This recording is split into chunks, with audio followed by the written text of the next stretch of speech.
all the things I want to do, all the people I want to warn, all the things I want to cover and do. Okay, let's go back briefly here to our guest, Sam LeBeer, New World Order Conference. He covered up there. He's with Montreal 9/11 Truth. And the website, of course, he was just mentioning for people to go to is factsfortruth.com. Go ahead and finish up the point you were making. Got about a minute and a half, sir.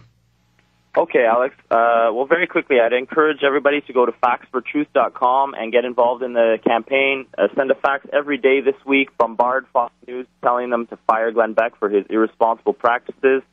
And here in Montreal, people who want to get involved, we're going to be organizing a march in the city on September 11th, which we hope will coincide with marches all around North America and the rest of the world on September 11th. They can get involved at the website Montreal911truth.org. And also one of the head members of the group, JF, is also, he works very closely with Richard Gage and is responsible for the World for 9/11 Truth petition, W9T.org. And I'd encourage everybody to go sign the petition for a new investigation into 9/11. And just check out the Truther Girls username on YouTube. That's Sonia from Montreal 9/11 Truth, who's posting all the videos from the New World Order Conference. And congratulations again, Alex, on the money bomb. I wish you continued success. I'm a big fan of yours. I have been for years. And you're one of the only ones I trust. Well, God bless you. I can see you have a good soul as well, Sam, and we'll talk to you soon. Okay, Alex. Thanks very much.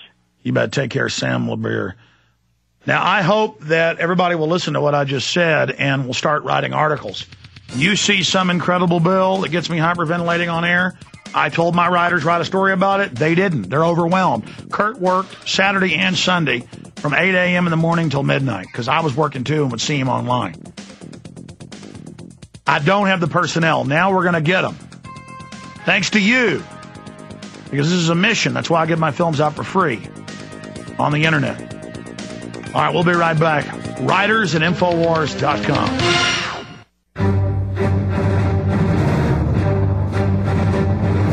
Big Brother, mainstream media, government cover-ups. You want answers? Well, so does he. He's Alex Jones on the GCN Radio Network. And now, live from Austin, Texas, Alex Jones. We are live, my friends. It is the 15th day on this Monday. It is Monday, June 15th, 2009. We've got 2 hours left, spanning out like a vista before us as we go in, through, and beyond, as we talk to one of the most prolific researchers and one of the most prolific minds out there in challenging the established false reality. He is a great dispenser of hundreds of millions of red pills to humanity. And he has taken a lot of people very, very deep down the rabbit hole indeed, to where we're not in Kansas anymore. And you can question and debate the perceptions through the rose-colored darkly that David Icke looks through. But be careful that when you're getting the speck out of his eye, you don't get the giant beam out of yours. It's important to get that beam out. We all see through different perceptions. But certainly the perception of David Icke is proven to be much more clear than the average man or woman out there. So it's always great to have David with us. I have a host of issues I want to talk to him about: where the New World Order is going, what they're doing currently, trying to start World War III with Iran, trying to stir things up over there, trying to stir things up with North Korea, knowing they're in the middle of a power sharing and a power transfer, saying they're going to board their ships, a new Cuban Missile Crisis. Again, we're not defending North Korea or Iran. The point is, it's the bigger globalist evil using a smaller evil to bring in a global distraction. And the South Ossetia conflict, NATO encircling Russia, Pakistan, all of this today as the world launches into economic collapse, launches into worldwide warfare as the RAND Corporation has called for. So joining us, DavidIcke.com is the website. Our websites are Infowars.com and PrisonPlanet.com is the great David Icke. David Icke, thank you for joining us. It's a pleasure, Alex. How are you? Good. You heard me run down some of the ideas of things that I think are important right now. Let's start with suddenly somebody flips a switch and there's world crises. We're on the edge of nuclear war. They're saying North Korea is going to nuke. They're saying they're going to nuke people. Months ago, you were on the show 3 or 4 months ago, and you said you thought they were gearing up for a world war. Yeah, well, that's where they want to go, because the world wars have served them very well. Nothing changes society quicker and more fundamentally and completely irreversibly than a war. And so when you look at the world after World War I, it was a world that was controlled by far fewer people, much more centralization of power than before. World War II came along, that process took a giant leap forward, and we had all these global institutions and the United Nations, the Bretton Woods Agreement, the European Union was justified to a large extent to stopping war in Europe.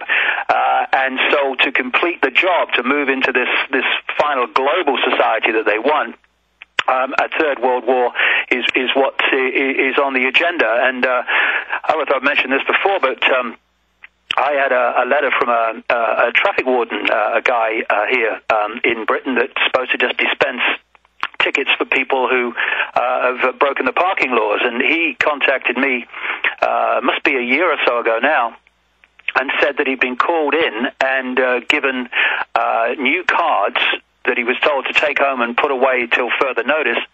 One of them was a card that gave him the right to be a traffic warden, that you show for identity. That's fair enough. The second one was what they called a pace card, which is the words that a police officer reads when he's arresting someone. And the third one was a card giving him, a traffic warden, the right to enter property without permission. And of course, he's questioning, what the heck do I need these for? Well, just go leave them till further notice. He then meets a friend of his a few days later, who's a police officer, and he said that this police officer said that he was a man designated in his county, and there was someone like him in every county, and they were there to prepare for a coming war. Stay there, David. Got a break. Long segment coming up. Okay. Recap that when we come back. Same thing is happening here. I can independently verify with government documents what you just said in the United States, Canada, Australia, Europe proper. We'll be right back with David Icke. The Genesis Communications Radio Network proudly presents The Alex Jones Show, because there's a war on for your mind. Well, he needs no introduction. I know some stations weren't carrying that last segment. He was telling a story about a traffic warden who he knows in England, who said he was given a card to put away for secret emergencies, to be able to enter homes without warrants.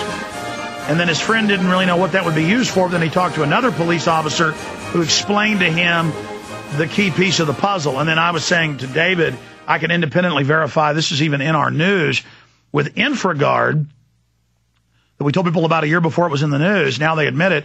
56,000 and growing. That's a year-old numbers.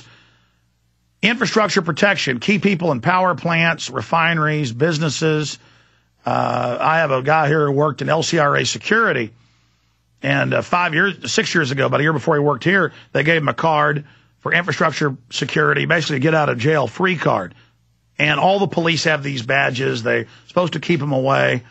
And they're saying, oh, yes, the American people are the terrorists. The British people are the terrorists. Homeland Security's for them. Martial law is coming. A war is coming. David, continue with what the police officer told you.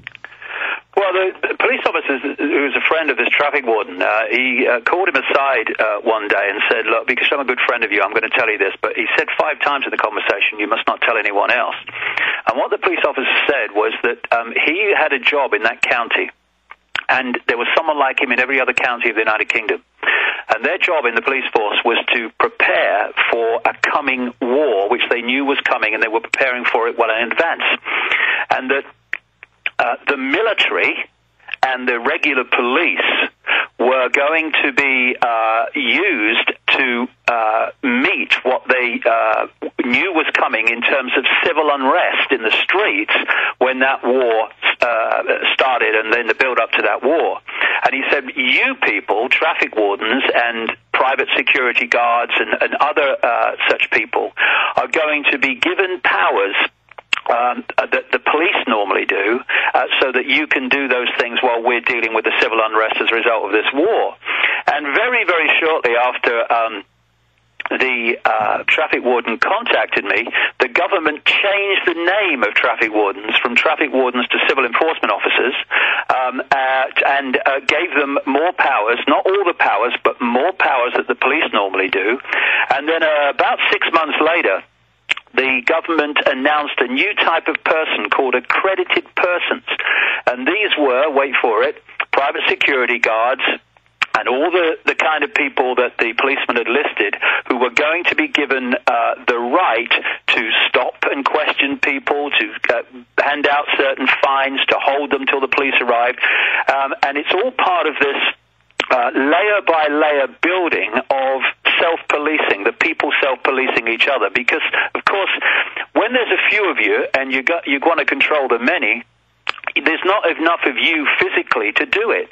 So you have to get your target population, or many of the people within it, to police the target population. You have to get the sheep herd to police each other, so they don't need so many sheepdogs externally and shepherds externally, that the sheep are doing it for themselves.